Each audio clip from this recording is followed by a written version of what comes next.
All right, this is Dale Pierce here for assignment 5. Just going to talk about an observation where I was able to see some human activity take place during a Department of Motor Vehicles registration. This was the second attempt that I went this week to get to.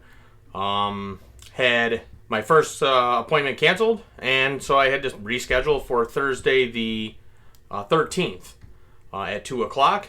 And I got some notes here to talk a little bit about that experience. Going to the Department of Motor Vehicles has historically never been a great experience for any human for the most part, but it was interesting to see some of the observations that I witnessed, some dialogue that occurred between employees, also customer interaction, so I made some notes there with that, and we'll go through that real quickly and talk a little bit about how interesting it was.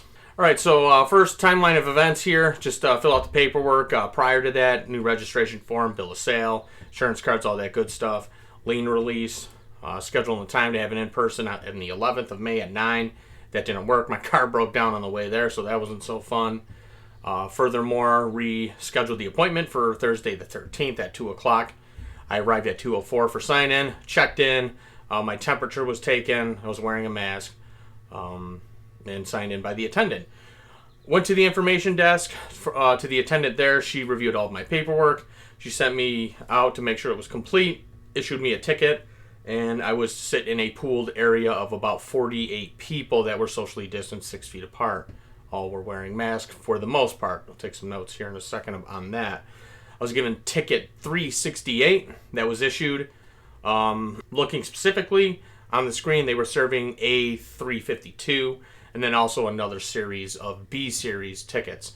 So I was roughly somewhere between 18 to 20th in line for an appointment that I thought was scheduled right at 2 o'clock on the dot. That wasn't the case. So again, I was called to the window at window 9 at 2:34 to actually process the paperwork that I signed up for at 2 o'clock. That being said, the attendant went through all of my documents. They were all completely filled out.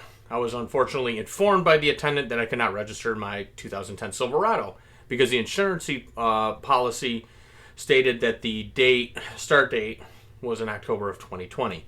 She informed me that the new insurance policy, must be today's date, which I was unaware of.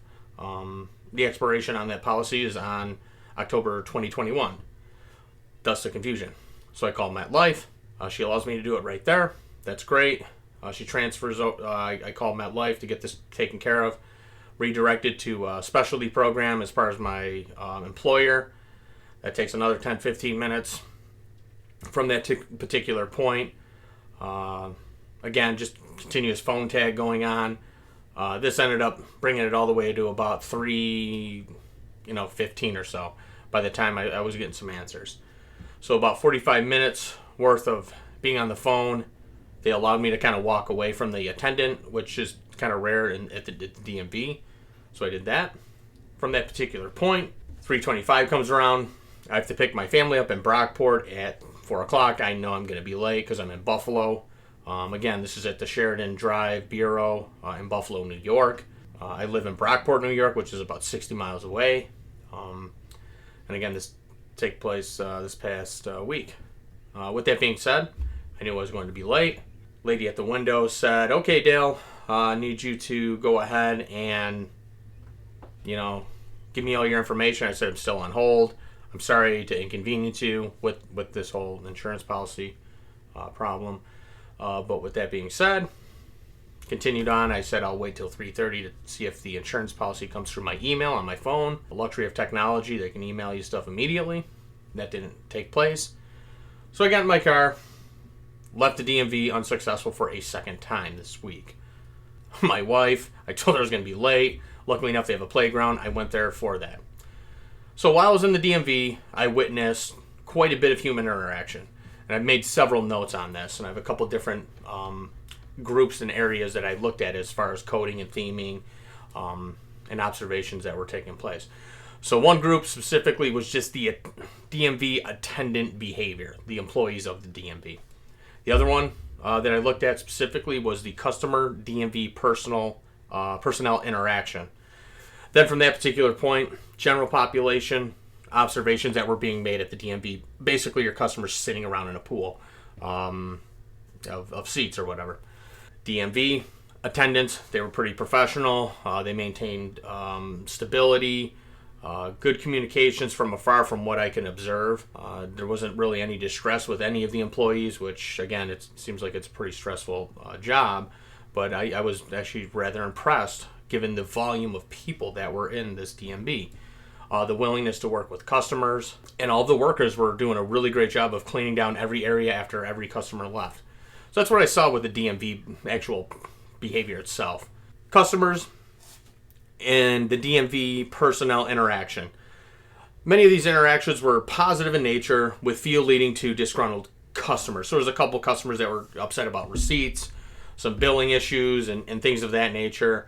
I think there was only one conversation that I could see from afar where somebody was very, very upset about a receipt.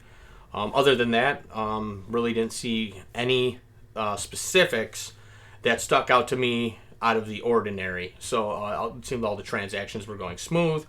There were 14 windows open at the DMV, where there were, out of those 14 windows, probably 10 were open to service customers. However, I did notice another theme between the interaction, and this was actually specific to mine interaction too with the DMV attendant.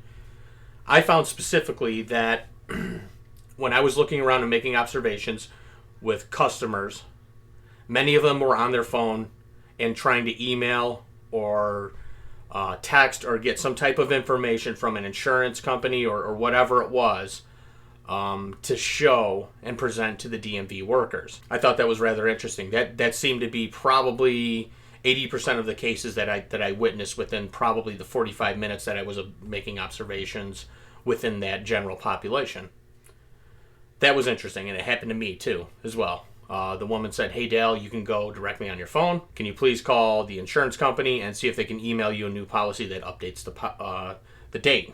And I said, okay, I don't know how much luck I was going to have, and obviously I didn't really have any luck because I've rescheduled for this week to go to the DMV again to drive out to Buffalo, 60 miles one way, a little over an hour each way. So I've dedicated quite a bit of time to the DMV this week. Didn't know it was going to really benefit me in my studies. But with that being said, DMV attendants worked with the ones that had issues to allow them back into the line. Historically, what I've seen before is once you step out of the line in the DMV, they make you go all the way to the back of the beginning.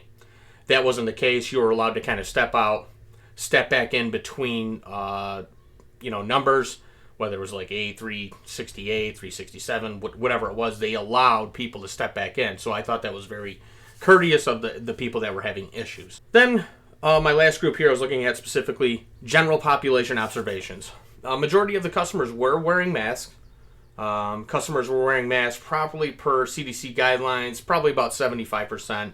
Some of them had the mask like around their nose, some of them had around their chin.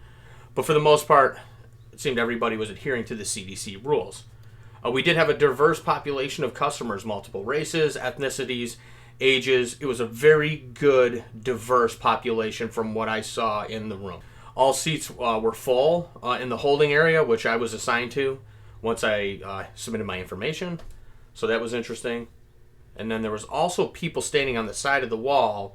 I don't know if they were customers or what they were, but they were there. And I just found it interesting that they weren't sitting in the assigned seat area for the COVID protocols. I didn't, ask any further what those individuals were doing, but they were there. There were security guards too. He wasn't making them leave, so obviously they were allowed to be there. The majority of the populations, I did find a theme here, and this is probably a theme that happens everywhere, is the majority of everybody that was there waiting was on their phone. They were looking at their phone.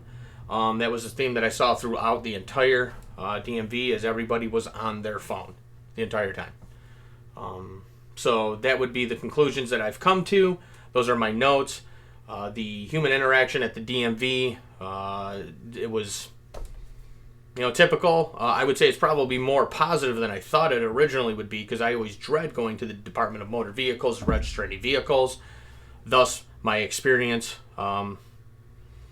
proves that again, I have to go for a third time to a different county to register a vehicle because they do not have appointments in my county.